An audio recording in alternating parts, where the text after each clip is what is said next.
ஓய்வூதிய திட்டம் குறித்து முதலமைச்சர் ஸ்டாலின் இன்று அறிவிப்பார் என அமைச்சர்கள் குழுவுடனான ஆலோசனைக்கு பின் அரசு ஊழியர்கள் சங்கத்தினர் தெரிவித்துள்ளனர்.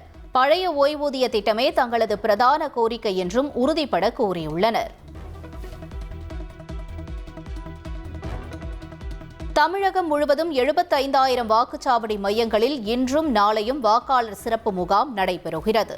வாக்காளர் பட்டியலில் பெயர் சேர்க்க, நீக்க, திருத்தம் செய்ய சிறப்பு முகாம்களை பயன்படுத்திக் கொள்ள வேண்டும் என்று தேர்தல் ஆணையம் வேண்டுகோள் விடுத்துள்ளது. டெல்லி பிதோரா கலாச்சார வளாகத்தில் இன்று தொடங்கும் சர்வதேச புத்தர் கண்காட்சி காலை 11 மணிக்கு பிரதமர் மோடி திறந்து வைக்க உள்ளார். சென்னை மெட்ரோ ரயிலில் கடந்த ஆண்டுகளில் இல்லாத அளவுக்கு 2025ஆம் ஆண்டில் 11.19 கோடி பேர் பயணித்துள்ளனர். 2015ஆம் ஆண்டிலிருந்து இதுவரை 46.73 கோடி பேர் பயணம் மேற்கொண்டதாகவும் மெட்ரோ ரயில் நிர்வாகம் தெரிவித்துள்ளது. கனமழையால் ஏற்பட்ட மண் சரிவு காரணமாக ஊட்டி மலை ரயில் சேவை இன்றும் ரத்து செய்யப்பட்டுள்ளது. தண்டவாளங்களில் சீரமைப்பு பணிகள் நடைபெற்று வருவதால் ரயில் சேவை ரத்து செய்யப்படுவதாக சேலம் ரயில்வே கோட்ட நிர்வாகம் அறிவித்துள்ளது.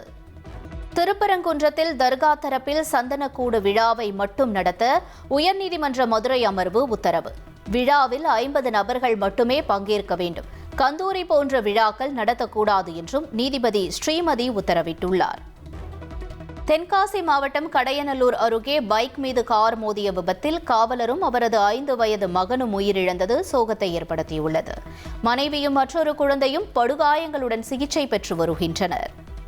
ராணிப்பேட்டை ஆட்சியர் அலுவலகத்தில் திடீர் சோதனையில் ஈடுபட்ட லஞ்ச ஒழிப்புத்துறை போலீசார் திட்ட இயக்குநர் சரண்யாதேவியை கைது செய்தனர். போலீசாரை பார்த்ததும் ஜன்னல் வழியே பார்சல் தூக்கி வீசப்பட்ட நிலையில் 25,000 ரூபாய் பணம், 3 கிராம் தங்க நாணயம் பறிமுதல் செய்யப்பட்டது.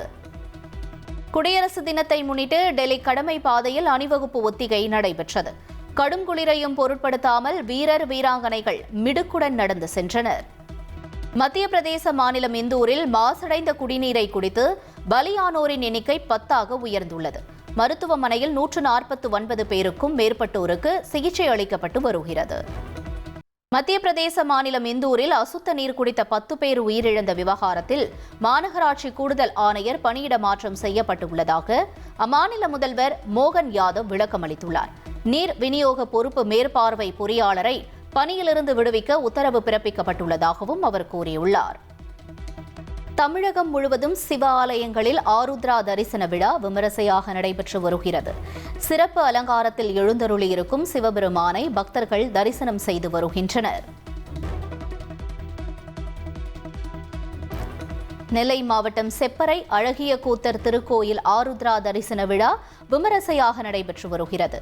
சபா மண்டபத்தில் நடராஜ பெருமானுக்கு பல்வேறு வகையான அபிஷேக திரவியங்கள் கொண்டு சிறப்பு அபிஷேகம் செய்யப்பட்டது.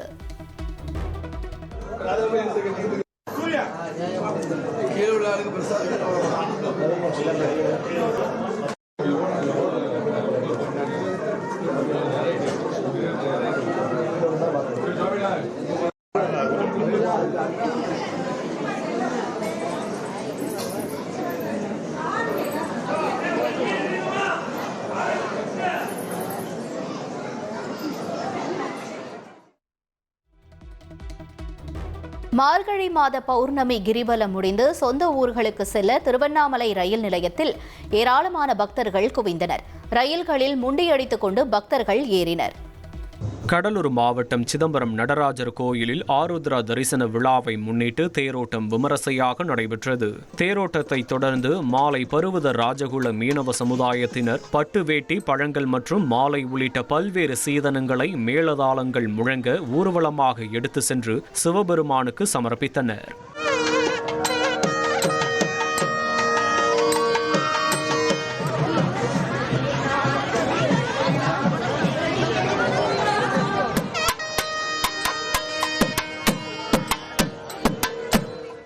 ராமநாதபுரம் மாவட்டம் கீழக்கரையில் போதை இளைஞர்கள் 3 பேர் தெருவிளக்கை உடைக்கும் முயற்சியில் ஈடுபட்டனர்.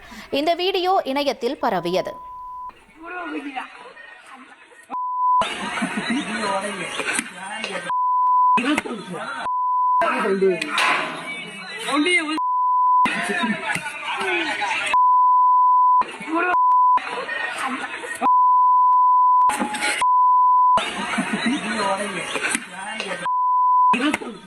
மாநிலங்களில் பௌஷ் பூர்ணிமா புனித நாள் இன்று கடைபிடிக்கப்படுகிறது. உத்தரப்பிரதேச மாநிலம் பிரயாக்ராஜில் உள்ள திரிவேணி சங்கமத்தில் பக்தர்கள் புனித நீராடினர். துருக்கியின் கிழக்கு பகுதியில் நிலவி வரும் கடும் பனிப்பொழிவு காரணமாக சாலைகளை தெரியாத அளவிற்கு பனி குவிந்துள்ளது. மேலும் நூற்றுக்கணக்கான கிராம சாலைகள் பனியால் மூடப்பட்டன. இதைத் தொடர்ந்து பனி குவியல்களை அகற்றும் பணி நடைபெற்றது.